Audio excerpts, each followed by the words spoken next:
For me, soil health means being a good steward. It means taking care of the soil and not just coming out and dumping as much synthetic product as you can and using the soil as a conduit, more or less just to grow a crop, but to breathe life back into the farm and build something that will last longer than just my career here on the farm.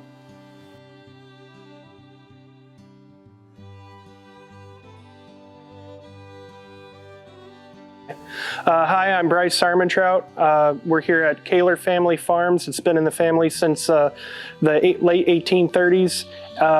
Right now we operate mainly in the Hog Creek watershed, and it flows on up to the Maumee River and ends up dumping into the Lake Erie Basin. I would say that the vision for this farm as I continue would be to somehow manage to carry it on and keep it going in the family. But also, as my ancestors did in the 1830s when they came here, it would be embrace diversity and innovation. Kind of mimic some of the things that they did, but with a newer twist on it, utilizing the technology we have today, such as no-till planters, cover crops, and chemistry as a way to control weeds instead of intensive tillage.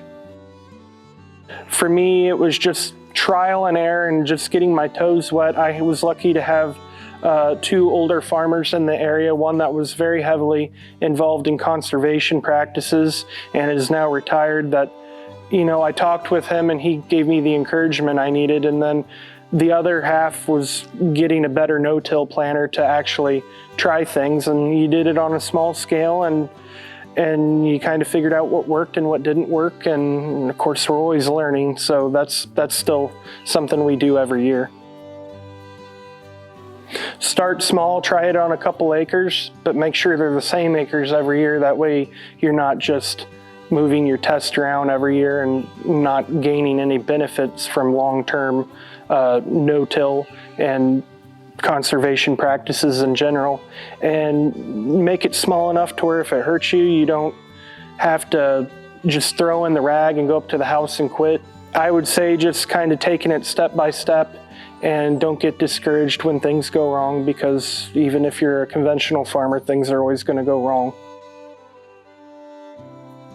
Going down this regenerative path has been the equipment inventory for one. I don't have near the equipment to maintain. I don't need multiple tractors. Everything takes a lot less time. I don't use near the fuel. I downsized tractors and planters, and I'm getting along just great with them because I don't have to make so many passes. Something I've noticed since I went down this path is a lot of the erosion seems, specifically the sheet erosion, doesn't seem as terrible as what it once was. Just the other night I got out of the combine about 10 o'clock, and behind this building here I got out and looked down the tree line, and I jumped out of the combine and thought I was seeing stars, and it was all the lightning bugs had come back. I've noticed a lot. I remember where you wouldn't hardly see any, but they actually made me feel like I was seeing stars for a minute, and I can't recall the last time that's happened for me. And just the amount of wildlife that's returned kind of validates in my mind that I'm doing something right, that something actually wants to call it home. I would like to be able to be here to help other farmers. I found that when I initially started off with this, I really had about two neighbors that were big influences for me. One had been no-till for 30 plus years and was doing a lot of cover crops. He took me to my first no-till and cover crop day at the Dave Brandt farm east of Columbus. And then one of the other impacts that I had was one of the fellow farmers here in the advocate group.